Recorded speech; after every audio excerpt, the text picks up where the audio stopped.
Hey everybody, AJ here, and welcome back to the Eagle Ray channel. This is the much more informal version of the channel. There's a Wednesday video coming out every week, but on Sundays I just like to jump on camera and wing it a little bit. If you've seen one of these live streams before, you kind of know the format.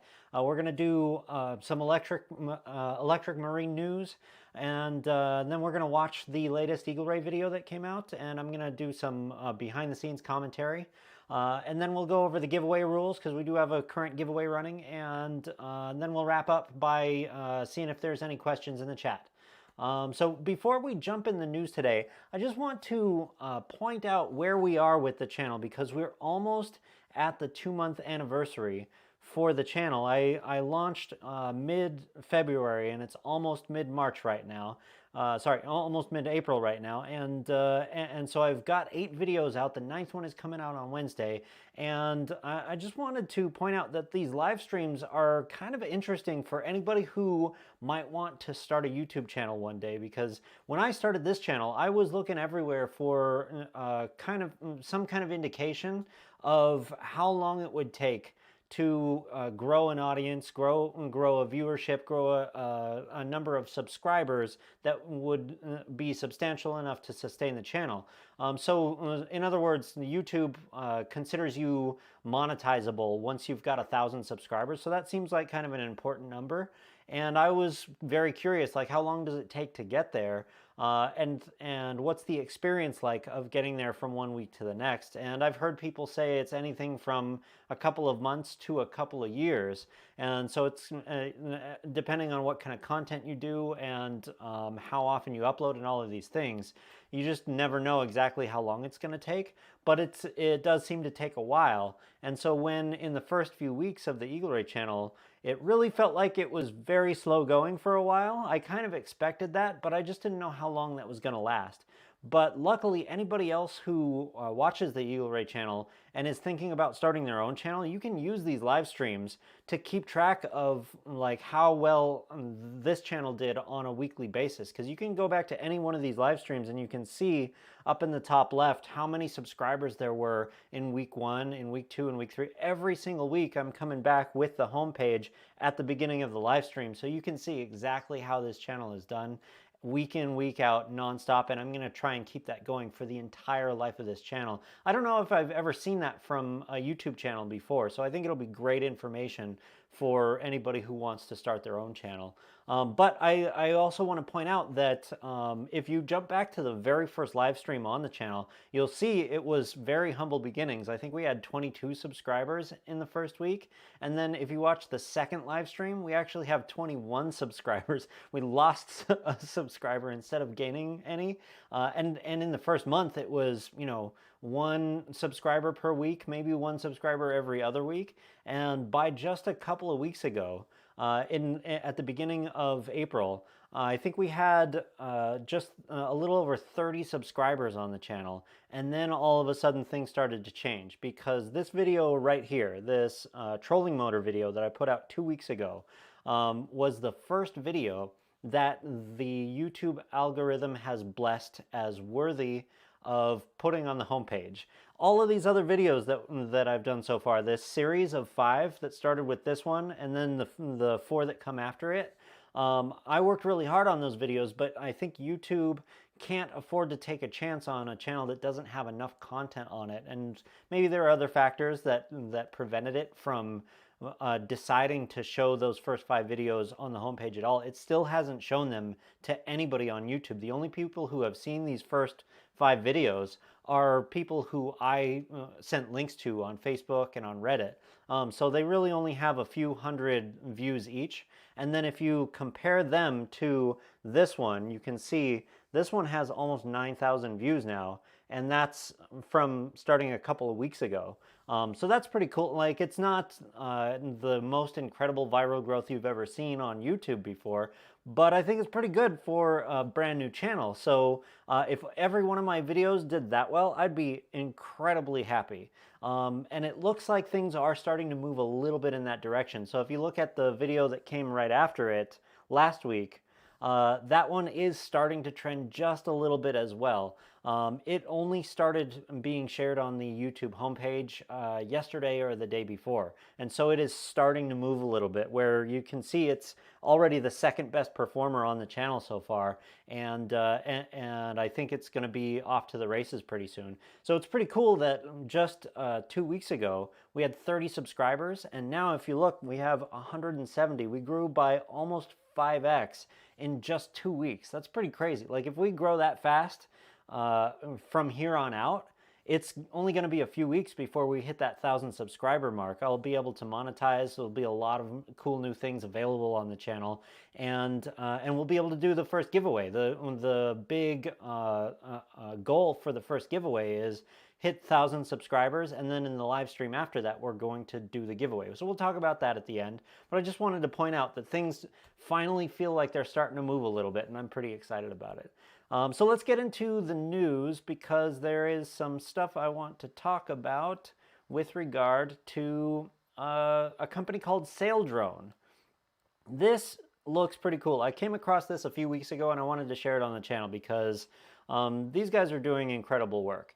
Apparently they have hundreds of these drone ships already deployed in the ocean all over the world. They have, I think, 3 headquarters. They've got one in Alameda, California. They've got one somewhere in Australia, if I remember right. And then there's a third location somewhere. And they're triangulating all the data from all these drones all over the ocean, and they have dozens of them deployed out to do missions throughout the ocean. So they're doing things like mapping the floor of the ocean. They're measuring the salinity. They're measuring currents and wind speed, fish populations. They basically built these things to be sensor hubs. So they have radar, they've got sonar, they've got all kinds of sensors. They even, if we, let's take a look at some of the details here, because these are pretty cool.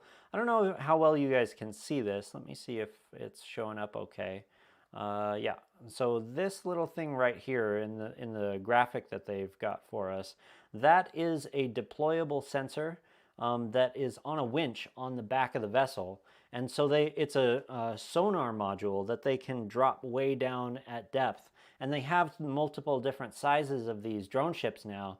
And so the big one can really drop that sonar way down into the depths of the ocean. And this is how they get super high resolution telemetry and SLAM mapping of the entire ocean surface, which is pretty cool. Like they've never been able to scan this much of the ocean before, which is kind of crazy when you think about it. Everything that we've known about marine biology so far in human history has been in large part assumed based on observations that an oceanographer did here or there in tiny little patches across the ocean, because we just don't have enough human beings who are willing to go out into the ocean and study what's down there all over the world all the time. So we've kind of just been guessing and filling in the blanks a little bit the whole time. So we don't have that much data that tells us what's going on about the ocean in real time.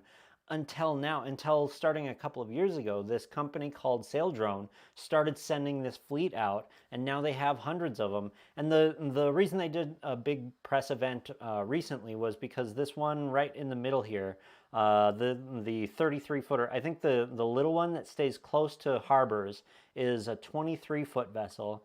The middle one just launched. They have just brought the first ones off the line last week, I think. And that one is designed to not get too far away from the coast. I think it can reach a depth of 900 meters or something like that. And then they have the big one that goes out to all of the oceans in the world, and that one is 66 feet long. And the keel looks like it's probably 20 feet deep or something like that. And it's pretty cool, the keel design. They have basically the entire keel is a gigantic sonar emitter. I have a picture of it here, I think. I can't see it very well, but I'm going to try and expand this. So this entire thing at the bottom of the keel is a sonar module. And I mean, I've never seen a sonar module that big. That thing is gigantic. One thing I did want to point out, because this is an electric propulsion channel, this vehicle does have an electric motor, and it's right there, and we can hardly see it. It's it's tiny and it probably doesn't get used very much, because the whole point with these is the vessel is probably full of batteries, so that it can power the sonar and the other sensors. Because if you can imagine, like I believe they have some onboard data processing, so they have probably some machine learning and some hard drives to store everything. And then when it's time to sync everything back to the headquarters in the cloud, they have to be just sending immense amounts of data all the time. And that takes a lot of battery power. And so I'm sure they've got a big battery on board, but they don't want to be burning that battery running that motor. And so instead, they've used the sail drive, which I think the CEO of this company came up with it because he used to be into land speed racing, where they have sail cars. I don't remember the name of them, but they have cars with these rigid sails on top of them, and that's where he got the idea to bring this out on the ocean. It's a very interesting concept. But the way it works is this little rudder on the back of the sail has a little servo in it, and it just articulates to catch the wind, and that's what causes the big sail to turn and catch most of the wind. And that is probably the most efficient way you can get across the ocean, because you don't really have to run that motor most of the time. I imagine they only run it in emergency situations, because I'm sure, especially with this 66-footer, this thing gets caught in storms sometimes, and they probably lose one every once in a while. So they probably have the electric motor on there just to get out of harm's way if they can. But I would imagine most of the time they don't even run it. They just use the rudder to turn the sail and try and get where they need to go on sail power most of the time. Really cool design. Obviously, redundancy in the sail drive plus the electric motor drive allows them, if something fails, to be able to limp home. So really awesome design. There's solar panels on top, so this thing can be out for months at a time before it needs service. I think I saw in one of their interviews that they can send this thing out for a year and then trade it out for a new one when it comes back for maintenance. So very cool project. Yeah, I am going to keep an eye out for this to see if there are any updates, because I'm not sure if there are other interesting industries that this could be used for. It sounds like mostly it's being used for oceanography and marine biology research. But who knows? It looks like they're involved with fisheries as well, helping governments keep track of the populations on a much more frequent basis, so that fishing populations don't dwindle too much. There's a whole bunch of potential benefits from this stuff. Cool. So let's jump into the Eagle Ray channel and watch the latest Eagle Ray video, because last week I learned how to weld. Well, I learned how to weld a couple months ago, but I filmed all of it and finally got the first video out about it last week, and that was this one where it's listed, what could go wrong? Can YouTube teach me how to weld my boat trailer? So I had a big problem with my boat trailer. The cross member was falling apart. We looked at the problem. We made a plan to fix it, and I learned how to lay down my first few welds last week in the video that came out Wednesday, a week from last Wednesday. And then just a few days ago, this past Wednesday, I finally got the second and final video out in this welding series. And the title I've got for it is Boat Trailer Welding 101, a course for noobs by noobs. Because there's a lot about welding in here, but it's from the perspective of a guy who's never done it before. So let's give it a watch, and I'll see if I can jump in and give you guys some tidbits about what was going on behind the scenes. In the last video, I fired up my TIG welder for the first time ever. Oh. In the last video, I fired up my TIG welder for the first time ever. Oh. In this video, we're gonna finish welding that cross member. Oh yeah, that is not coming apart at all. Oh. Hey everybody, AJ here, and welcome back to the Eagle Ray channel, where we do all things DIY electric boats. Marine motors, batteries, solar panels, you name it. If it's got volts and it's on a boat, you're in the right place. In the near future, we're gonna need to test motors and batteries on small boats and big boats. So we've got the Yaktoon project, but I also recently bought a 23-foot pontoon boat, but we can't take it out on the lake until I fix the trailer. As we saw last week, this cross member is completely trashed. It's gotta go, so it was the perfect opportunity for me to learn how to TIG weld. Let's waste no more time and get right back into it. Where we left off, I had about 5 minutes of practice so far, so everything you're about to see is a really good tutorial of how not to TIG weld. So without further ado, let's weld stuff.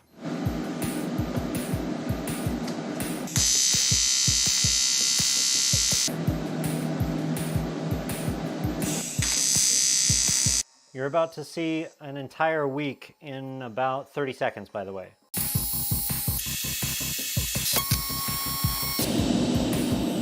This is probably my cleanest line yet to kind of ease your way out of it and you don't leave as much of a crater.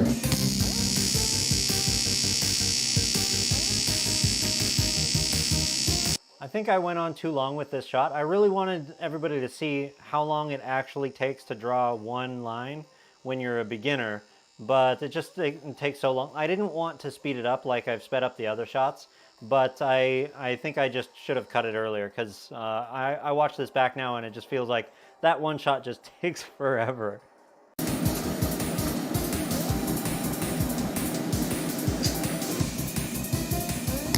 Oh, there it is.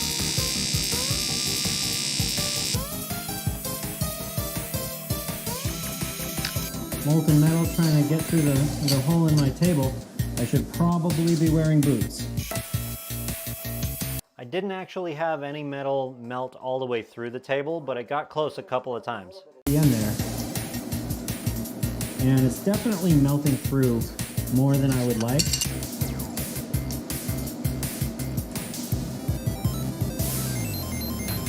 Now that I'm a little warmed up, I'm going to try this butt weld for the first time. I'm going to see if I can join these two pieces together. Wish me luck. I've had a few actual welders in the community comment on the gloves that I bought. They call them oven mitts because I guess they're a lot bigger than what you'd usually expect for TIG welding. I had no idea. I just bought them because they said TIG welding gloves. But maybe I should be looking for something that's a little bit more form-fitting. What do you guys think? If you know how to weld, if you TIG weld a lot, leave me a comment and let me know if these gloves are ridiculous.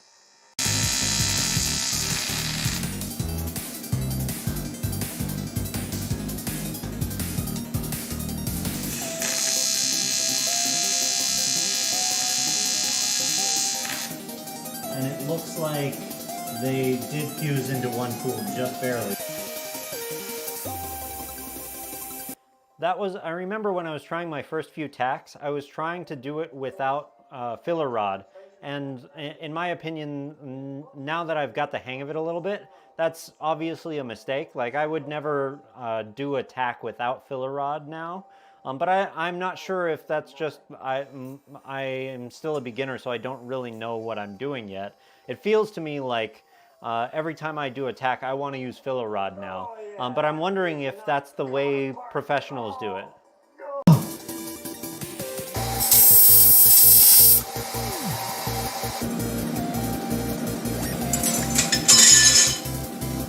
What the frick? Cut me a break! This is hard! After a week of practice, I hit my stride very suddenly because for that entire first week, I was making a very common beginner mistake. It's called tipping the tungsten. If your tungsten tip touches the pool, you're in trouble because molten metal is going to suck up onto the tip and then 200 amps of current is going to spray char marks all over your part. So as you weld forward, you're going to be trying to weld through char. What you need to do in that moment is this part saw a huge drop in retention. I was looking at my analytics just yesterday and for whatever reason, a whole bunch of people stopped watching right here. I can't really tell what it is about this scene that turned everybody off. If anybody who's watching this can tell like there's something there that maybe could be better, let me know in the comments. Happens. So the L told me that there would be char marks around the arc, but no one told me that if you're looking for those char marks, that's actually a mistake. Here's what it looks like right before you tip the tungsten, and I'm about to show you what it looks like 2 seconds after you tip the tungsten right now. Did you see it? Exactly, there's nothing to see because all around the arc, all you can see is black. When you've got the helmet on, you can see hardly anything, especially if it's a dark color like black. So there's no way to spot that char, but there is a way to spot something very subtle right when the tip happens. Check this out. Did you see that? There's a very slight shift to the color violet right in the middle of the arc. And if you can key in on that color shift, then you have your cue that you've just tipped the tungsten. No one warned me. Realizing that was a godsend, it made all the difference in the world. I'm gonna try and mute this. It's supposed to mute automatically, but it's not muting right now. Strong and decently reliable. So it was only then that I was able to move on and try and weld my first part. I think the reason a lot of people find TIG welding hard is the coordination. You're using your right hand and your left hand and your foot, and the coordination of it is really kind of confusing at first. I taught drum lessons when I was in college. There's a lot of ways in which TIG welding feels a little bit like drumming. I mean, even the way that I'm holding the filler rod here is the same way I would hold a drumstick.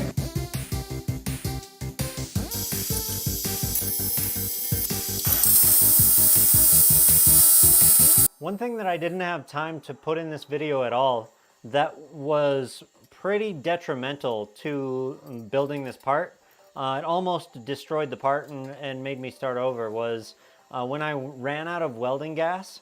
The argon tank that I bought, the first one, was an 80 cubic foot, and it was not enough because I'm a complete beginner and I wasted a bunch of welding gas just trying to figure out what I was doing.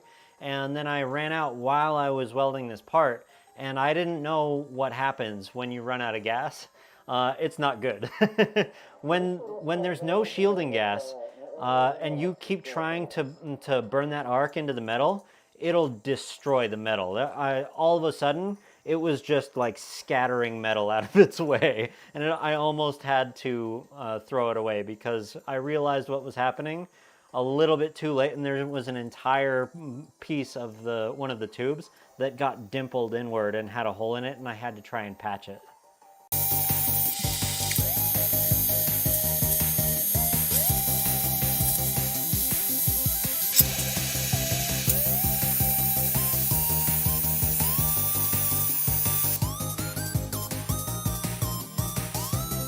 I didn't have any 1/4 inch on hand, so I took a whole bunch of pieces of 1/8 inch, both angle and flat bar, and welded them into a 1/4 inch bracket.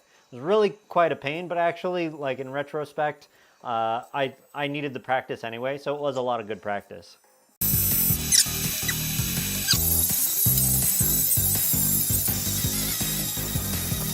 That is the Milwaukee angle grinder we're going to be giving away.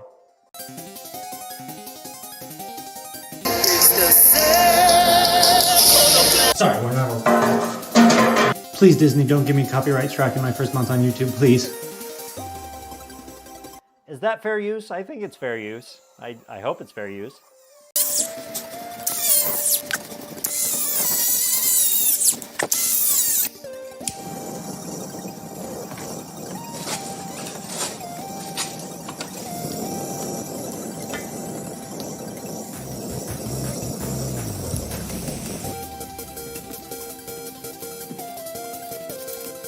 That water weld should look familiar. It's the same stuff that I tried to waterproof the kayaks in the first series with, and it didn't work that well for the kayaks, but luckily I'm not waterproofing anything here. I'm just trying to get that plastic to stick to the metal. It doesn't stick very well, honestly, but because those pieces are sandwiched between the aluminum and the steel, I don't think they're going anywhere, and they're really just there to stop the aluminum and the steel from touching each other.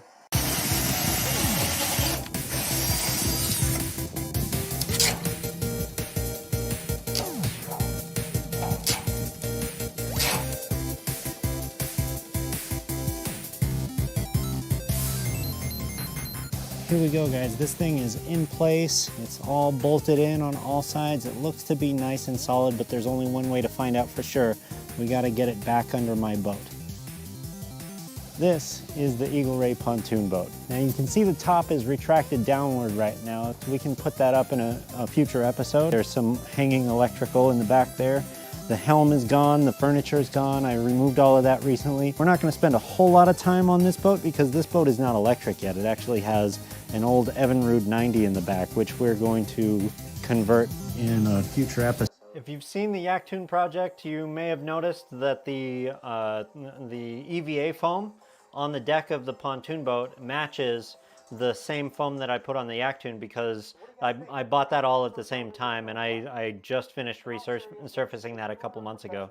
Please leave me a comment down below and let me know how terrible my welds look, and if you have any tips for improvement, those are much appreciated. Next week, we're back onto motors and batteries. We've got the Motor Guide R3 coming in, and I wanted to pair it up with the cheapest lithium I could find on Amazon. Like and subscribe so you don't miss it. Join us for the live stream on Sundays at 2 p.m. because I'm giving away this Milwaukee angle grinder as soon as we reach it. All right, so that is the latest Eagle Ray video. I am very excited to have the next one come out. You just saw me mention what's coming. It's a motor guide with another lithium battery, much smaller lithium battery, because I wanted to start exploring overdraw.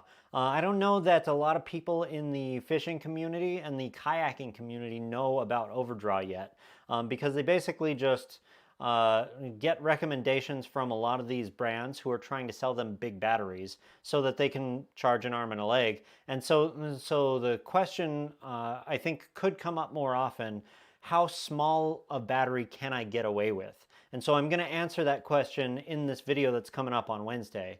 I'm taking an 18 amp hour battery and running it on the Motor Guide R3, which is one of the smallest trollers that you can use, but it's kind of a perfect size for a kayak. And that battery is extremely light for a kayak as well. I don't want to spoil it, but the big question is it big enough for that motor, or is it going to get hot and blow up? I'll bet you can guess it didn't actually explode, but you got to watch the video that's coming on Wednesday to find out exactly how hot it got and whether or not I consider it safe to use on a kayak or a boat. So that's coming soon, and I want to wrap up by checking the live stream to see if looks like we have a couple of people in the live stream for the first time. I should say hello to everybody. I don't know who you are because it says there are 3 people here, but nobody's left any messages yet. So hi, you were the first people to show up in the live stream, and I really appreciate you're here. We're going to have a lot more people soon because we're finally starting to grow by leaps and bounds. I don't know if you guys were here when this live stream started, but I went over a little bit of how the channel's doing so far, and things are going well. I'm going to jump back to the channel homepage for a second so that we can take a look, because we have 169 subscribers right now, and we haven't even been out for 2 months yet. So 2 weeks ago we had 60 subscribers, and so we've got 100 new subscribers, more than doubled the size of the channel in oh sorry, that was just last week. Last week we had about 60 subscribers. So in 1 week we've had 100 new subscribers show up, and 2 weeks ago we only had 30 subscribers. So we've more than doubled the size of the channel in the past couple of weeks, and if that trend continues, it's not going to be too long before we get to the 1,000 subscriber mark, and that's when we do the giveaway. So it's a perfect transition for the giveaway rules, because I want to talk at least a little bit about not just the giveaway, but how the giveaway is going to work now that the channel is starting to grow a little bit, because it feels like it might be May or June when we hit 1,000 subscribers, and right after that happens, the very next live stream, that's when this giveaway is going to happen. So I'm giving away this Milwaukee angle grinder. It's a cordless 18-volt angle grinder. If you've never used one of these before, it's the first power tool I ever bought. I became a maker just a couple of years ago, I was a computer programmer stuck in a cubicle all day until I moved out here to Lake Havasu to start working on boats. And one of the first things I needed was an angle grinder. You can cut metal, you can shape metal, you can strip paint off of metal. This is your go-to metalworking tool if you don't have one already. If you do have one, but you don't have a cordless one, this is the cordless one to own. It's pretty cool. I am going to include a battery with it. The Milwaukee batteries are crazy expensive, but that's why I'm going to give you one in the giveaway. So we will be doing the giveaway when we have a live stream after we've already hit 1,000 subscribers. So that might come in May, it might come in June, might come a little bit later, not sure. It just depends on how quickly the channel grows. But one thing I do want to point out is in addition to where you can find the rules, basically any video on the channel, I'm just going to click into one of these at random and pause it, and then jump into the description, click show more, and you scroll to the bottom, and it says Milwaukee Angle Grinder Giveaway Rules, and there's a bit.ly link, so you copy that and paste it in any browser. I'm gonna make sure that you guys can see this in the stream. Okay, we're good. Milwaukee Angle Grinder Giveaway Rules. All of the eligibility requirements are in this number list right here.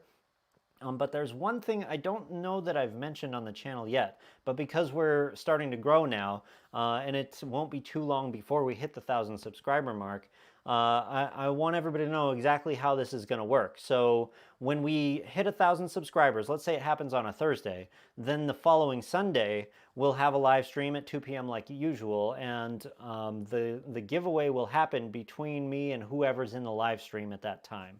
And because I don't really want to do the giveaway if there's only like 5 people in the chat, I think it'll be more exciting if we have a decent number of people in the chat. So one of the rules is once we've passed that 1,000 subscriber mark, the very next live stream that has at least 100 people in it is going to be the one where we do the giveaway. So if the very next live stream has, let's say, 20 people in it, then I'm going to make an announcement that we will do the giveaway if we can share and like enough to get this live stream to trend so that we have 100 people in the chat. And the moment we have 100 people in the chat, the giveaway happens that day. And if it can't happen on that stream, then we'll try it again the next week. So as soon as we have 100 people in the chat, the giveaway will happen after we've got more than 1,000 subscribers on the channel. So that's how that's going to work. And once we finish giving this away, very shortly after that, I'm going to figure out what other cool stuff I want to give away, because I want to do lots of giveaways on this channel. Because we're not stopping at 1,000. We're going to 5,000. We're going to 10,000. We're going to 100,000 one day. I'm going to be here every week, every Sunday for the live stream at 2 p.m. Pacific. And every Wednesday the regular video will come out. And to be clear, the main video is the Wednesday video. The one that I'm working really hard on and spending most every hour of every day on is the Wednesday video. And then the live stream is just kind of a wing it, have fun, and chat with the community situation. So with that, I'm going to wrap up because I don't see any questions in the chat. So type now or forever hold your peace. But before I let you guys go, I just want you to know that I came to Lake Havasu just less than a year ago, about 9 months ago. And I came from LA. I was a computer programmer in the VFX industry, stuck in a cubicle all day. Wanted to go to the beach all the time, never really had time to do it. And when COVID happened, I really felt like I needed a lifestyle change. And so I came out here to Havasu so that I could be in a situation where I can go out to a big body of water multiple times a week, because I just felt like I needed that for my peace of mind. I always wanted that in LA, and I told myself I would get a house near the beach one day, and it just never seemed to be possible because the prices of everything in LA just kept going up and up and up faster than I could keep up with it. Even as a computer programmer, I got paid pretty well when I was in LA, but it was still too expensive for me to ever be able to get a house near the beach in California.